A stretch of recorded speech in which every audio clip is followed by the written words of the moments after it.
ഹരി ഗുരുവായൂരപ്പ ഗുരുവായൂരപ്പ ശരണം. ഗുരുവായൂരപ്പൻ്റെ കഥകളും അത്ഭുത ലീലകളും കേൾക്കാൻ കഥമരച്ചോട്ടിലേക്ക് ഓടിയെത്തിയ എല്ലാവർക്കും ഒരിക്കൽ കൂടി സ്വാഗതം. വൈദ്യരിൽ വെച്ച് മഹാവൈദ്യൻ ഗുരുവായൂരപ്പൻ തന്നെ. ഇവിടെ ഇന്ന് പറയാൻ പോകുന്നത് ഒരു നടന്ന സംഭവമാണ്. എല്ലാവരും ഗുരുവായൂരപ്പനെ സ്മരിച്ച് ഇത് മുഴുവൻ കേൾക്കുക. ഗുരുവായൂരപ്പന് മാറ്റാൻ പറ്റാത്ത ഒരു രോഗവും ഇല്ല. വരൂ, നമുക്കിത് കേൾക്കാം. വളരെ വിചിത്രമെന്ന് തോന്നാവുന്നതും എന്നാൽ അതിശയോക്തി തെല്ലുമില്ലാത്തതുമായ ഒരു യഥാർത്ഥ സംഭവമാണ് ഈ കുറിപ്പിൻ്റെ ഇതിവൃത്തം. ഈ സംഭവത്തിലെ നായികയുടെ പേര് തൽക്കാലം ഉണ്ണിമായ എന്നാണ്, അല്ലെങ്കിൽ അങ്ങനെ വിശേഷിപ്പിക്കാം. ഉണ്ണിമായയ്ക്ക് എവിടെയും കേട്ടുകേൾവിയില്ലാത്തതും എന്നാൽ അസഹനീയവുമായ ഒരു രോഗാവസ്ഥയാണ് ചെറുപ്രായത്തിൽ തന്നെ നേരിട്ടത്. ഭർതൃമതിയായ ഈ യുവതി തികഞ്ഞ ഈശ്വരവിശ്വാസിയും ഒരു ഉദ്യോഗസ്ഥയുമാണ്. ഇവരുടെ രോഗത്തിൻ്റെ അവസ്ഥ ഏറെ സങ്കീർണത നിറഞ്ഞതാണ്. ദേഹത്ത് ഒരു തുള്ളി വെള്ളം പോലും തൊടാൻ കഴിയാത്ത അവസ്ഥ. കുളിക്കാനോ മുഖം കഴുകാനോ കഴിയില്ല. കടുത്ത അലർജി. വെള്ളം ദേഹത്ത് തൊട്ടാൽ വിവരിക്കാനാവാത്ത ചൊറിച്ചിൽ. ചൂടുവെള്ളമായാലും ഔഷധ കൂട്ടുകൊണ്ട് തിളപ്പിച്ച വെള്ളമായാലും ദേഹത്ത് തൊടാൻ പറ്റാത്ത സ്ഥിതി. വിവിധങ്ങളായ ചികിത്സാമുറകൾ മുഴുവൻ പരീക്ഷിച്ചുവെങ്കിലും നിരാശയായിരുന്നു ഫലം. ആയുർവേദവും അലോപ്പതിയും ഹോമിയോപ്പതിയും നാട്ടുവൈദ്യങ്ങളും മരുന്നും മന്ത്രവുമെല്ലാം പരാജയപ്പെട്ടു. അതിപ്രശസ്തരായ പല ഡോക്ടർമാരും പലതരത്തിലുള്ള ചികിത്സാമുറകൾ പരീക്ഷിച്ചു നോക്കി. പക്ഷേ ഫലമുണ്ടായില്ല. കുളിക്കാനും മറ്റും കഴിയാത്ത അവസ്ഥയ്ക്ക് രോഗമാണെന്ന് പറയാൻ പോലും കഴിയാത്ത സാഹചര്യമാണ് ഉണ്ടായിരുന്നത്. ദേഹത്ത് വെള്ളം തട്ടിയാൽ അസഹനീയമായ ചൊറിച്ചിലായിരുന്നു പരിണിത ഫലം. അസഹ്യമായ ചൊറിച്ചിൽ മൂലം ദേഹം മുഴുവൻ ചുവന്നു തടിക്കും. ദേഹം മുഴുവൻ കൈകൾ കൊണ്ട് മാന്തി പൊളിച്ചാലും തീരാത്ത തരത്തിലുള്ള ചൊറിച്ചിലിന് ഒരു തരത്തിലുള്ള ചികിത്സാമുറകളും ഫലവത്തായില്ല. ഉണ്ണിമായയുടെ രക്തമെടുത്ത് അതിൽ പ്രത്യേകതരം മരുന്നുകൂട്ടുകൾ സന്നിവേശിപ്പിച്ച് ചികിത്സ നടത്തിയിരുന്നെങ്കിലും നിരാശയായിരുന്നു ഇവിടെയും പരിണിത ഫലം. ഇത്തരത്തിൽ കുളിക്കാനും മുഖം കഴുകാനും വരെ വളരെ വലിയ ബുദ്ധിമുട്ട് നേരിട്ട് എന്ത് ചെയ്യണം എന്നറിയാതെ തീരാവേദന സഹിച്ച് കഴിയുകയായിരുന്നു ഈ കുട്ടി.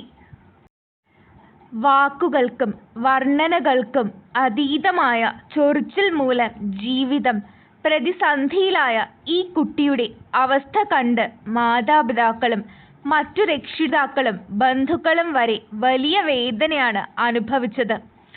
എല്ലാം ഉണ്ടായിട്ടും ഇത്തരമൊരവസ്ഥ എല്ലാവരെയും കടുത്ത ദുഃഖത്തിലാഴ്ത്തി. ഇത്തരമൊരു സാഹചര്യത്തിലാണ് ഈ കുട്ടിയുടെ ബന്ധുക്കളിൽ ഒരാൾ എല്ലാ വ്യാഴാഴ്ചയും വ്രതമെടുത്ത് 7ാമത്തെ വ്യാഴാഴ്ച ഗുരുവായൂരപ്പനെ നേരിട്ട് കണ്ടു തൊഴുത് ആൾരൂപം സമർപ്പിക്കാം എന്ന് പ്രാർത്ഥിക്കാൻ ഉണ്ണിമായയെ ഉപദേശിച്ചത്.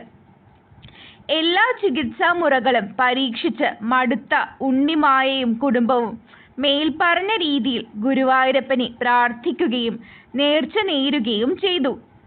ഇതിൻ്റെ പരിണിത ഫലം വാക്കുകൾക്കും വർണ്ണനകൾക്കും അതീതമായ മഹാത്ഭുതമായിരുന്നു. ഒരു തരത്തിലുള്ള മരുന്നുകളും കഴിക്കാതെ ആധുനിക വൈദ്യശാസ്ത്രം മുഴുവൻ മുട്ടുമടക്കിയ മേൽപ്പറഞ്ഞ രീതിയിലുള്ള രോഗാവസ്ഥയ്ക്ക് പരിഹാരമാവുകയും പിന്നീട് അങ്ങോട്ട് ഒരു തരത്തിലുള്ള ചൊറിച്ചിലും ദേഹം മുഴുവൻ പുകയുന്ന അവസ്ഥയും വെള്ളം ഏതെല്ലാം തരത്തിൽ ഉപയോഗിച്ചാലും കുളിച്ചാലും വെള്ളത്തിൽ മുങ്ങിക്കിടന്നാലും ഒരു പ്രശ്നവുമില്ലാത്ത സ്ഥിതിയിലേക്ക് ശ്രീ ഗുരുവായൂരപ്പൻ്റെ അനുഗ്രഹ കടാക്ഷം ഫലം ചെയ്തു. ഇപ്പോൾ സുഖമായി എല്ലാ കാര്യങ്ങളും ചെയ്യാനും സാധാരണ ആളുകൾ ഏതെല്ലാം തരത്തിൽ വെള്ളത്തെ ഉപയോഗിക്കുന്നുണ്ടോ അത്തരത്തിൽ ഒരു തരത്തിലുള്ള പ്രയാസങ്ങളും ഇല്ലാതെ ജീവിതത്തിൽ മുൻപോട്ട് പോകാനും ഉണ്ണിമായയ്ക്ക് കഴിയുന്നു. ആധുനിക വൈദ്യശാസ്ത്രത്തിന് കണ്ടെത്താൻ കഴിയാത്തതും ആധുനിക വൈദ്യശാസ്ത്രം മുഴുവൻ പരാജയപ്പെടുകയും ചെയ്തിടത്ത് ഒരു നേർച്ചയും വഴിപാടും പ്രാർത്ഥനയും വിജയം കണ്ടു എന്നുള്ളതാണ് യാഥാർത്ഥ്യം. ഗുരുവായൂരപ്പൻ എന്ന മഹാവൈദ്യന്റെ കടാക്ഷത്താൽ ഉണ്ണിമായ സ്വന്തം ജീവിതത്തിലേക്ക് തിരിച്ചെത്തി. ഉണ്ണിമായ പഴയ ജീവിതാവസ്ഥ തിരിച്ചു പിടിക്കുകയും ചെയ്തു. പഴയ സന്തോഷത്തിന്റെയും സമൃദ്ധിയുടെയും മനസമാധാനത്തിന്റെയും നാളുകൾ വീണ്ടും ഇവരുടെ കുടുംബത്തിന് സ്വന്തമായി. കലിയുഗത്തിൽ ദൈവവിശ്വാസം ഉള്ളവർക്കും ഇല്ലാത്തവർക്കും ഇത് വലിയൊരു അനുഭവ പാഠമാണ് സമ്മാനിക്കുന്നത്. ഈശ്വരൻ ഉണ്ടോ എന്ന് ചോദിക്കുന്നവരോട് സ്വന്തം അനുഭവത്തിലൂടെ ഉണ്ണിമായ പറയുന്നു, തീർച്ചയായും ഉണ്ട്. അതാണ് ഗുരുവായൂരപ്പൻ. അനുഭവ സാക്ഷി ഞാൻ തന്നെ. ഹരി ഗുരുവായൂരപ്പ ശരണം. ദൃഢവിശ്വാസവും അചഞ്ചലമായ ഭക്തിയുമുണ്ടെങ്കിൽ ഗുരുവായൂരപ്പൻ നമ്മുടെ പ്രാർത്ഥനയും കേൾക്കും. നമ്മൾ ഒരടി ഗുരുവായൂരപ്പനിലേക്ക് വച്ചാൽ അദ്ദേഹം 100 അടി നമ്മളിലേക്കും വയ്ക്കും. നമ്മളുടെ എല്ലാ രോഗങ്ങളും അദ്ദേഹം മാറ്റിത്തരും. വൈദ്യരിൽ വെച്ച് ഏറ്റവും വലിയ വൈദ്യൻ ഗുരുവായൂരപ്പൻ തന്നെ. ഇത്രയും നേരം ഇത് കേട്ടിരുന്ന എല്ലാവരുടെയും ജീവിതത്തിൽ ഗുരുവായൂരപ്പൻ കടന്നു വരട്ടെ. അദ്ദേഹം അനുഗ്രഹം ചൊരിയട്ടെ. ഹരേ ഗുരുവായൂരപ്പ. ഒരിക്കൽ കൂടി നന്ദി, നമസ്കാരം.